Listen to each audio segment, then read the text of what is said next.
말씀은 사무엘하 9장 1절에서 3절, 6절에서 11절 말씀입니다. 네, 제가 읽고 마지막 절만 다 같이 읽도록 하겠습니다. 사무엘하 9장 1절에서 3절, 6절에서 11절입니다. 다윗이 이르되 사울의 집에 아직도 남은 사람이 있느냐? 내가 요나단으로 말미암아 그 사람에게 은총을 베풀리라 하니라. 사울의 집에는 종 한 사람이 있으니 그의 이름은 시바라. 그를 다윗의 앞으로 부르매 왕이 그에게 말하되 내가 시바냐 하니 이르되 당신의 종이니이다 하니라. 왕이 이르되 사울의 집에 아직도 남은 사람이 없느냐? 내가 그 사람에게 하나님의 은총을 베풀고자 하노라 하니 시바가 왕께 아뢰되 요나단의 아들 하나가 있는데 다리 저는 자니이다 하니라. 사울의 손자 요나단의 아들 무비보셋이 다윗에게 나와 그 앞에 엎드려 절하매 다윗이 이르되 무비보셋이여 하니 그가 이르기를 보소서 당신의 종이니이다. 다윗이 그에게 이르되 무서워하지 말라. 내가 반드시 내 아버지 요나단으로 말미암아 내게 은총을 베풀리라. 내가 내 할아버지 사울의 모든 밭을 다 내게 도로 주겠고 또 너는 항상 내 상에서 떡을 먹을지니라 하니 그가 절하여 이르되 이 종이 무엇이기에 왕께서 죽은 개 같은 나를 돌아보시나이까 하니라. 왕이 사울의 시종 시바를 불러 그에게 이르되 사울과 그의 온 집에 속한 것은 내가 다 내 주인의 아들에게 주었노니 너와 내 아들들과 내 종들은 그를 위하여 땅을 갈고 거두어 내 주인의 아들에게 양식을 대주어 먹게 하라. 그러나 내 주인의 아들 무비보셋은 항상 내 상에서 떡을 먹으리라 하니라. 시바는 아들이 15명이요 종이 20명이라. 다 같이 읽도록 하겠습니다. 시바가 왕께 아뢰되 내 주 왕께서 모든 일을 종에게 명령하신 대로 중이겠나이다 하니라. 무비보셋은 왕자 중 하나처럼 왕의 상에서 먹으니라. 아멘. 오늘 말씀 제목은 사랑이 전부가 되게 하라입니다. 네, 오늘 제 회사에서 행사가 있었습니다. 그래서 다 같이 점심을 이제 갈비탕으로 먹으러 가자고 이제 계획을 했어요. 근데 그 갈비탕 집이 제가 거기서 갈비탕 먹고 병원에 간 적이 있습니다. 그래서 가기 싫었어요, 사실. 근데 며칠 전에 제가 이제 여기 길을 이렇게 걸어가다가 수제버거가 갑자기 먹고 싶은 거예요. 그래가지고 근데 금식이라서 그냥 지나간 적이 있습니다. 근데 오늘 메뉴가 하루아침에 갑자기 수제버거로 바뀌는 일이 있었어요. 그래서 제가 오늘 수제버거를 먹고 왔습니다. 하나님이 저에게 수제버거를 사주셨어요, 오늘. 이제 가끔 하나님께서 저에게 이렇게 긍휼을 베푸셔서 속으로 이렇게 먹고 싶은 게 있다고 생각을 했는데 그거를 기프티콘으로 받거나 아니면 누군가 사주거나 그럴 때가 있습니다. 그럼 너무 큰 감동을 받아요, 저는. 네, 이런 것 같이 우리도 한번 생각을 해볼까요? 이런 작은 음식 정도로도 이제 감동을 받는데 도저히 나의 힘으로 가질 수 없는 그리고 받을 수 없는 것을 받을 때는 어떨까요? 최근에 저희에게 수련회가 있었죠. 그래서 우리가 받은 은혜는 이 정도 차원이 아닙니다. 오늘 본문을 통하여 우리가 받은 사랑이 무엇인지 그리고 어떤 은혜를 받았는지를 보고자 합니다. 그래서 한 사람 한 사람을 깊이 사랑하시는 그 하나님의 사랑이 임하는 시간이 될 것을 믿음으로 선포합니다. 네, 오늘 본문을 보면 다윗이 사울의 집에 남는 사람을 찾는 것으로 시작됩니다. 말씀을 한번 다 같이 읽어볼까요? 시작. 아멘. 네, 지금 다윗은 상황적으로 안정기에 들어섰습니다. 하나님의 법궤도 예루살렘으로 돌아오게 되었고요. 싸우는 전쟁마다 승리하게 되었습니다. 영적인 회복이 일어났고 나라가 강화되고 안정적인 궤도에 들어가게 된 것이죠. 이때 다윗이 가장 먼저 한 것은 바로 사울의 집에 남은 자를 찾는 것이었습니다. 보통은 새로운 왕권이 들어서게 되면 이전 왕권과 관련된 모든 사람을 숙청하기 위해서 찾는 것이 상식선입니다. 이전 왕권의 사람들을 살려두는 것은 반역자들을 키우는 것이나 마찬가지이기 때문입니다. 그런데 다윗은 자신을 평생토록 죽이려고 했던 사울의 집안 사람을 찾아 은총을 베풀려고 합니다. 다윗이 사울을 온전히 용서하지 않았다면 불가능한 일이었을 것입니다. 첫 번째로 다윗의 용서를 보도록 하겠습니다. 네, 1절에서 3절 말씀을 영진 자매님이 한번 크게 읽어주시겠어요? 아멘. 다윗이 자신을 계속해서 죽이려고 했던 사울을 용서하지 않았다면 사울의 자손에게 은총을 베풀었던 것은 불가능했을 것입니다. 다윗은 이미 오래전에 사울을 용서했으며 사울이 죽었을 때 애곡합니다. 이 말씀을 한번 경자매님이 한번 읽어보도록 하겠습니다. 아멘. 다윗은 사울과 요나단의 죽음의 소식을 듣고 깊이 슬퍼하며 애곡의 노래까지 만듭니다. 다윗이 사울을 용서하지 않았다면 불가능한 일이었을 것입니다. 네, 제가 저번 예배 때 것 같아요. 그때 여러분 기억하실지 모르겠지만 용서에 관한 간증을 한 적이 있습니다. 그에 이어 2탄이 생겼습니다. 그래서 같이 나누고자 하는 마음이 들었는데요. 이제 제가 그때 용서하지 못했던 사람들을 이제 개인적으로 용서하는 일이 있었습니다. 이제 그런데 그 이후에 하나님께서는 이제 묶인 것을 풀라는 금유철학 말씀을 저에게 주셨어요. 근데 이제 용서했다고 생각했는데 그 말씀을 듣고 나니까 마음이 굉장히 불편했습니다. 왜냐면 혼자 용서하면 됐지 왜 또 그 사람한테 연락을 해야 하는지 이제 마음이 너무 괴로운 거예요. 그래서 말씀을 못 들은 척하고 나에게는 해당되지 않는 말씀이야. 난 이미 용서했으니까 하면서 이제 계속 불순종했습니다. CHR 수련회를 통하여 그리고 계속되는 사건들을 통하여 용서할 것에 대한 마음을 주셨고 결국 저는 그 말씀에 순종하기로 결단을 했습니다. 제 생각과 또 자존심을 꺾고 순종을 했습니다. 그 과정을 통하여 이 땅에 용서하러 오신 예수님을 만나는 은혜가 있었습니다. 예수님은 이 땅에 용서하러 오셨고 예수님이 가는 곳마다 사람들을 용서하셨고 결국 십자가에서 저의 모든 죄도 용서하셨습니다. 기도를 하는데 하나님께서 간음한 여인을 용서하고 계신 예수님의 모습을 떠오르게 해주셨습니다. 그런데 거기서 저는 이제 용서함 받은 간음한 여인이 아니라 간음한 여인을 향하여 돌을 들고 분노에 차 있는 사람의 모습이었습니다. 제가 예수님이 용서하러 다니시는 곳마다 쫓아다니며 용서하시는 그 예수님을 비웃고 결국 십자가에서 저의 죄를 위하여 죽으시는 그 예수님을 향하여 비난하는 모습을 하고 있었다는 것을 깊이 깨닫게 해주셨습니다. 예수님을 향하여 손가락질하고 비웃고 비난했던 저의 모습이 깊이 회개가 되었어요.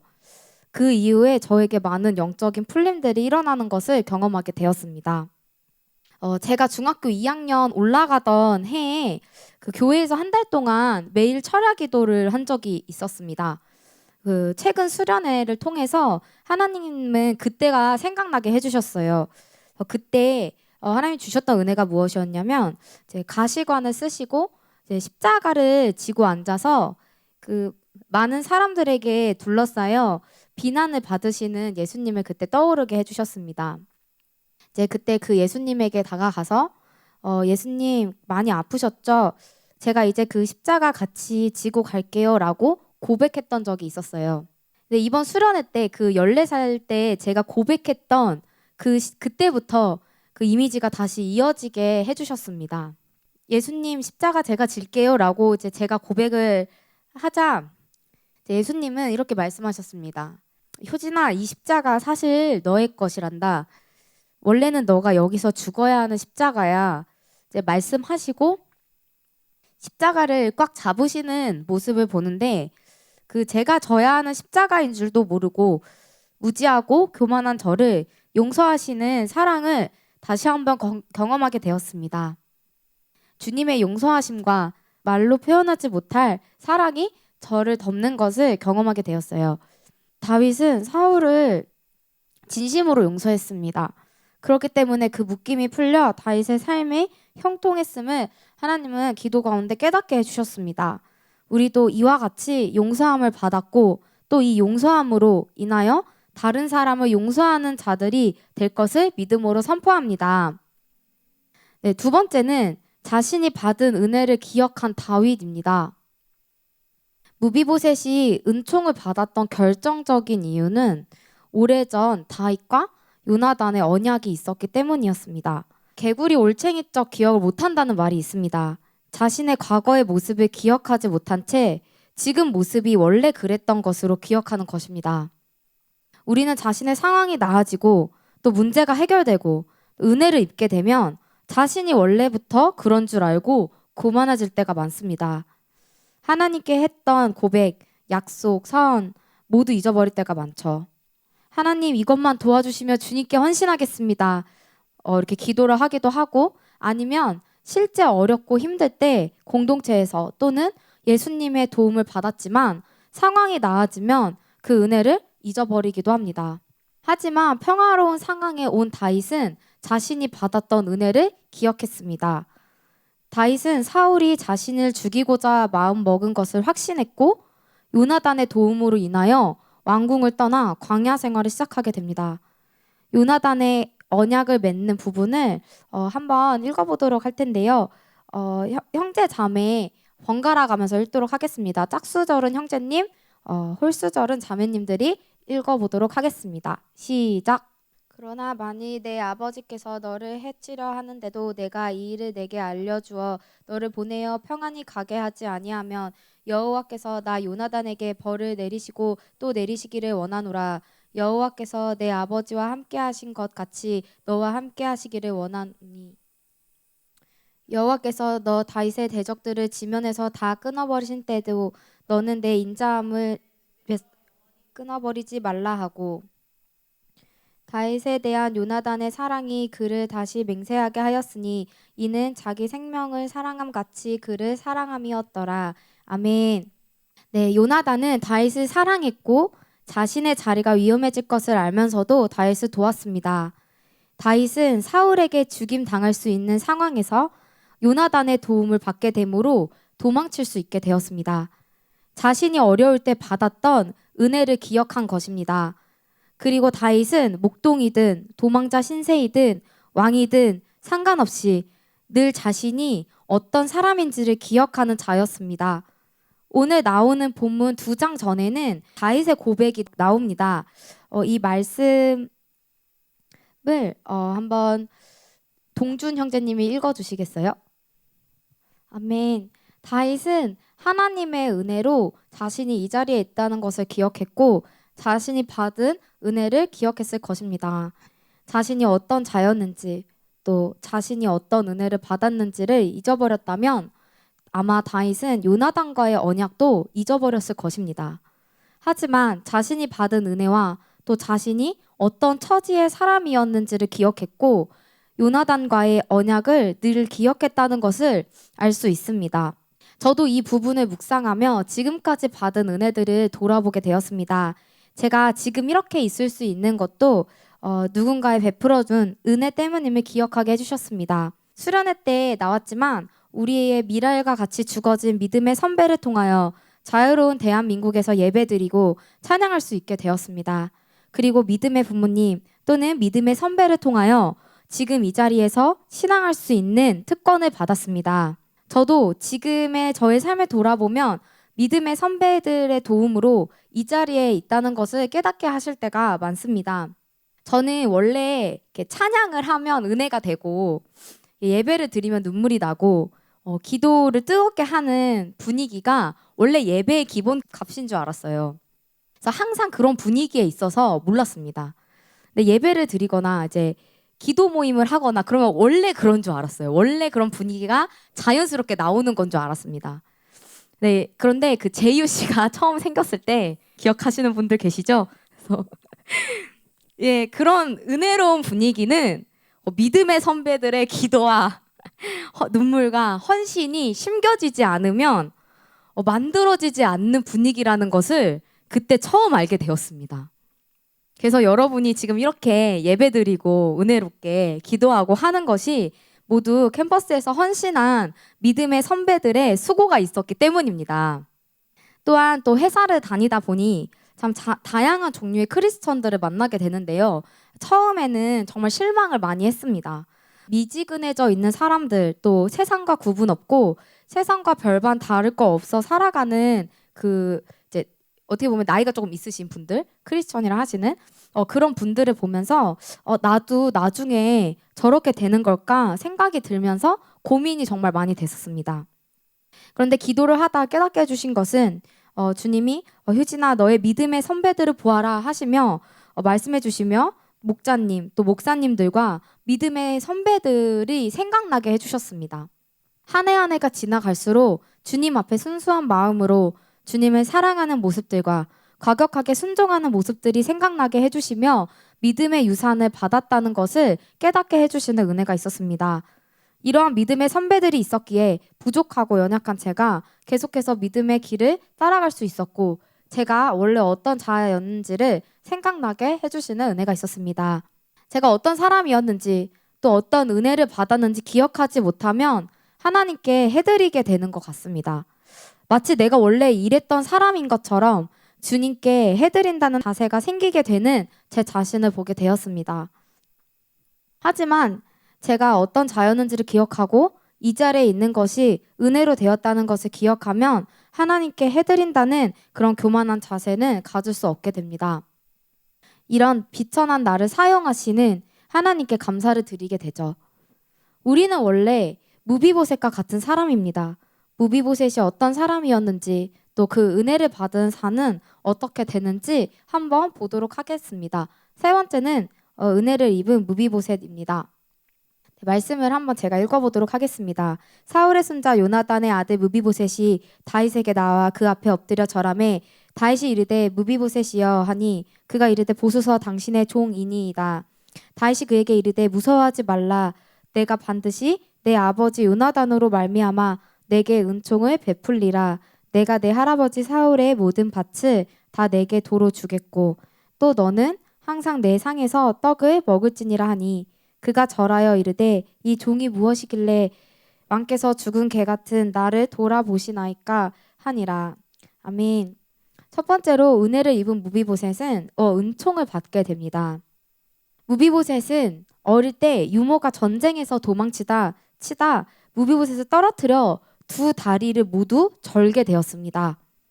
두 다리를 절어서 다른 사람의 도움 없이는 일상생활을 하기가 어려웠어요. 이것을 보았을 때 사실 무비보셋이 지금까지 살아남을 수 있는 사람이 아니라는 것을 알 수 있습니다.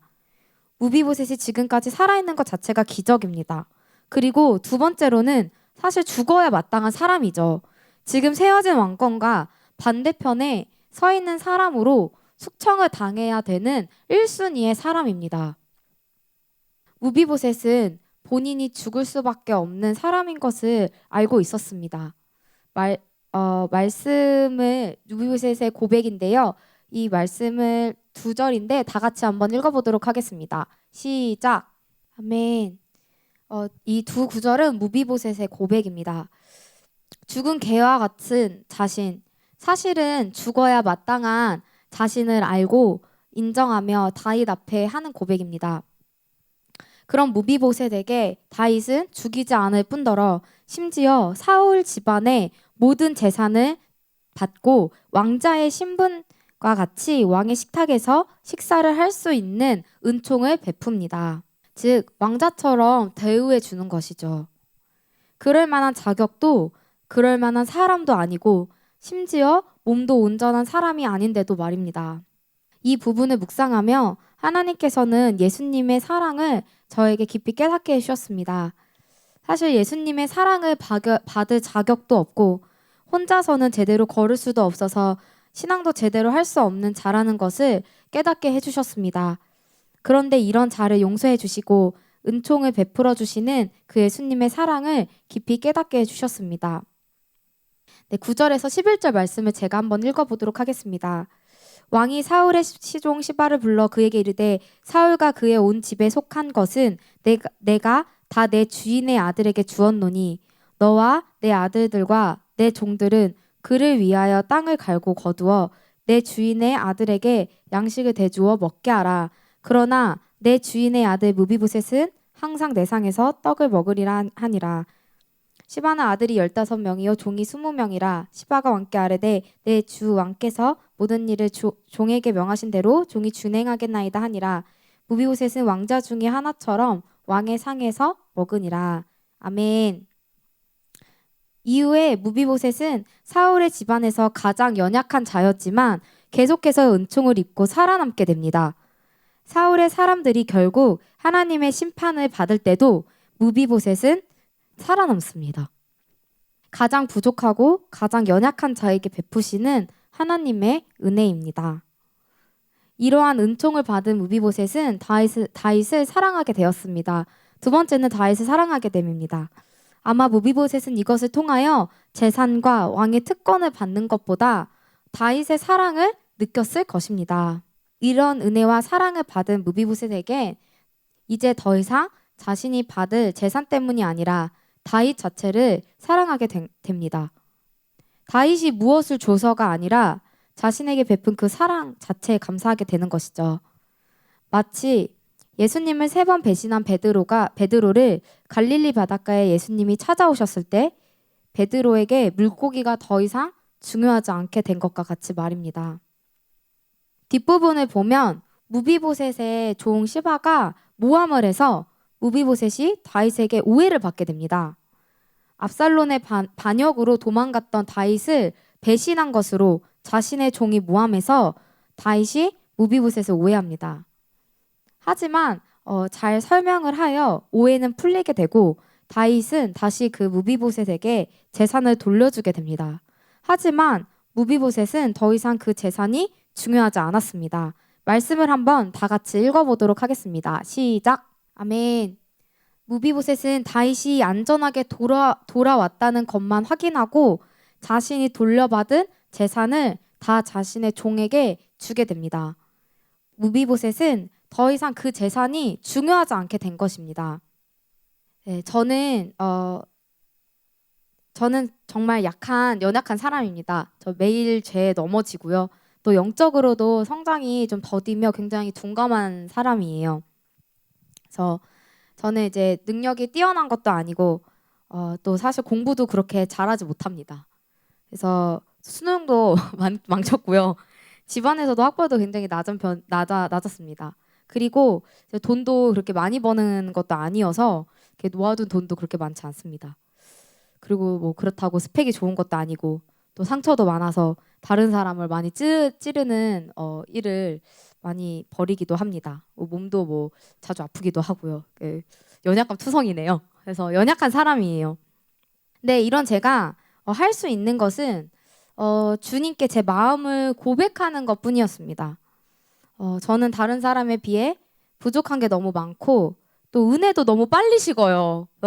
빨리 넘어지고 은혜 받고 쏟고 이런 거를 너무 많이 해서 그런 자여서 캠퍼스를 이제 사랑한다고 또 주님을 사랑한다고 말하는 것이 좀 자신이 없는 정도의 사람이었습니다. 너무 빨리 변하고 변심하는 제 자신을 볼 때 제 자신을 못 믿겠는 거예요. 그래서 하나님께 이렇게 말씀드리기가 참 어려웠어요. 그래서 이제 잘할 자신도 없고 또 드릴 수 있는 것이 없어서 하나님 앞에 제 마음을 고백하는 거를 되게 많이 했었습니다. 그래서 내 마음을 드린다고 생각했어요. 그 고백을 통해서. 그래서 작은 거 하나 할 때 사람들 잘 이런 거 갖고까지 하나님한테 얘기하냐 싶을 정도로 작은 건데 예를 들면 아무도 보이지 않는데 의자를 옮긴다거나 약간 예를 들면요. 이제 그런 아주 진짜 사소한 그런 건데 이제 속으로 이제 생각하면서 이제 그런 걸 해요. 그래서 주님, 저 이거 주님 사랑해서 하는 거예요 하면서 이제 그렇게 많이 합니다. 주님 보고 계시죠? 이렇게 하면서 고백을 할 때가 되게 많이 있습니다. 혼잣말을 되게 많이 하는데요. 그래가지고 어느 날 이제 제가 캠퍼스에서 땅밟기를 하면서 주님과 교제를 하고 있었습니다. 그래서 그때도 주님께 제 마음을 좀 고백했던 것 같아요. 그래서 그때 주님, 저 캠퍼스에 계속 있고 싶어요. 저 여기서 주님과 계속 있고 싶어요. 이렇게 기도한 적이 있었어요. 땅밟기 기도를 하면서. 근데 이거를 이렇게 그렇다고 다른 사람한테 얘기하진 않았어요. 왜냐하면 좀 부끄럽기도 하고 또 그럴 만한 사람이 아니라는 생각이 되게 많이 있었습니다. 근데 어느 날 이제 기도를 하는데 주님이 갑자기 제가 했던 고백을 생각나게 해주시면서 저에게 답을 주셨습니다. 효진아, 너 캠퍼스에 계속 있고 싶다고 했지? 나한테 그렇게 얘기했었지? 내가 계속 캠퍼스 땅 밟게 해줄게. 나랑 같이 캠퍼스 밟자 라고 말씀을 저에게 주신 적이 있습니다. 이 말씀을 주셨을 때가 제가 캠퍼스에서 지금 일을 하고 있는데 그 계약이 끝나기 한 몇 개월 전이었어요. 그래서 그 이제 2년이 최대거든요. 그래서 더 이상 그 연장을 할 수가 없어서 더 이상 캠퍼스에서 일을 할 수 없는 상황 속에 있었습니다. 근데 그 연장이 끝나기 그 몇 주 전이라고 해야 될까요? 그때 급하게 부서가 옮겨지게 되면서 캠퍼스에서 계속 일할 수 있는 기회를 얻게 되었습니다. 하지만 그렇다고 해서 계속 있을 수 있는 건 아니고 또 당장 1년, 1, 2년 후에는 어떻게 될지 모르는 그런 불안정한 상황이 계속 되었었어요. 네, 그런데 그 이후에 이제 최근에 있었던 일인데요. 하나님께서 되게 기적과 같은 일을 행하시기 시작했습니다. 이번에 이제 정규직 전환 채용이 있었어요. 이게 열리게 되면서 한번 도전을 한번 해보게 되었습니다. 그래서 이게 절차가 엄청 까다로워요. 그래서 그 서류 심사 붙으면 AI 면접 봐야 되고 그 다음에 논술 시험 봐야 되고 그거 붙으면 1차 면접 보고 그것도 붙으면 최종 면접 보고 그래서 최종적으로 그래서 너무 단계가 너무 많고 경쟁률이 너무나 셌습니다. 그래서 그리고 저는 하여튼 그런 절차를 있는데요. 근데 저는 원래 그 영어 성적이 낮아서 부끄럽네요. 영어 성적이 낮아서 그 기준이 안 돼가지고 원래는 지원을 못하는 그런 상황이었어요. 근데 이번 채용 때 갑자기 영어 성적 제한이 없어진 거예요. 그래서 그냥 성적 점수만 있으면 지원할 수 있게 되었어요. 그래서 지원을 하게 되었습니다. 근데 이게 몇 번 떨어져가지고 제가 아예 그 가능성이 있겠어? 이렇게 솔직히 이렇게 생각했어요. 근데 서류 심사에 기적적으로 붙은 거예요. 그래서 이게 무슨 일이지? 그래서 오잉 이러면서 이제 붙게 되었는데 이제 그 다음 또 절차가 나왔잖아요. 그래서 이거는 진짜 불가능하다고 생각했습니다. 왜냐면 AI 면접에다가 논술 시험을 보는데 저는 원래 이게 글을 잘 이렇게 쓰는 사람이 아니에요. 그래서 논술은 정말 불가능하다고 생각을 했습니다. 그래서 여러분도 이제 아시겠지만 여러분 이게 살다 보면은 퇴근 후에 모임하고 또 1대1하고 기도하면은 그 하루가 끝나버립니다. 그래서 뭐 공부할 시간도 없기도 하고 또 이 논술 시험 진짜 자신이 없었어요. 근데 제가 이제 지나가다가 쌤 이번에 논술 시험 본다면서요 하면서 어떤 선생님이 자료를 하나를 줬어요. 그 자료를 하나 줬는데 그 여러 개를 줬거든요. 근데 그 중에 하나에 그 중에 일부분을 읽었습니다. 모임 전에. 근데 그러고 나서 모임 그 연수 시험 전날에 왠지 기숙사 문제가 나올 것 같아 하면서 기숙사 그 문제 그걸 엄청 찾아봤어요.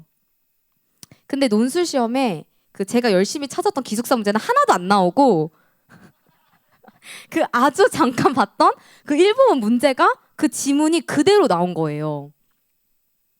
그래서 저는 그래서 거기서 읽었던 내용이 생각이 나가지고 24조가 들고 막 이러면서 거기서 했던 내용이 그대로 발췌해서 썼습니다.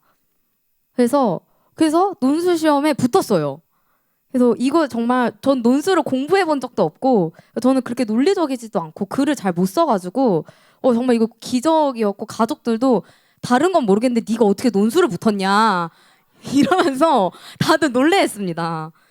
다른 건 모르겠는데 이제 논술은 진짜 기적이다 이러면서 가족들 다 놀래했어요. 저도 놀랬고 이제 그러고 나서 이제 1차 면접을 보게 됐네 이렇게 하면서 되게 떨렸습니다. 근데 제가 딱 코로나에 걸린 거예요. 1차 면접을 보는 그 날에 봐야 되는 그 기간에 그래서 격리를 당하게 됐습니다.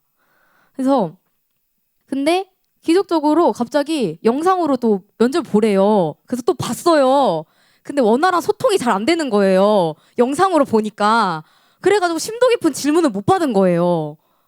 그래서 그래가지고 이제 그리고 또 심지어 거기 문제를 풀거든요. 그 면접이 그냥 이렇게 뭐 어떻습니까? 이게 아니라 거기서 이제 지문을 줘서 그 신문 기사를 같은 지문을 보고 그것을 분석해서 대답을 해야 되는 그런 거거든요. 면접이.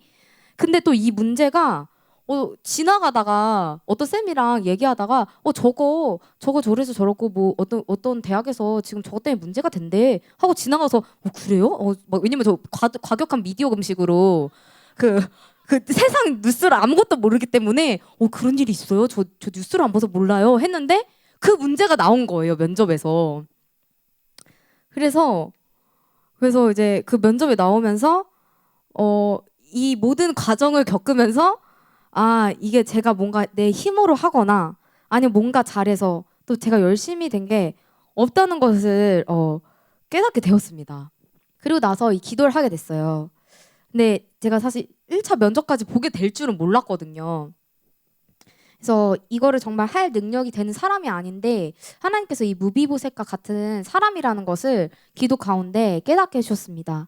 그래서 죽은 개와 같은 사람인데 하나님께서 나에게 은혜를 베푸시는구나. 1차 면접까지 이미 서류에서 영어 성적이 낮아서 원래는 지원도 못하는 사람인데 하나님께서 나에게 은혜를 베푸셨구나.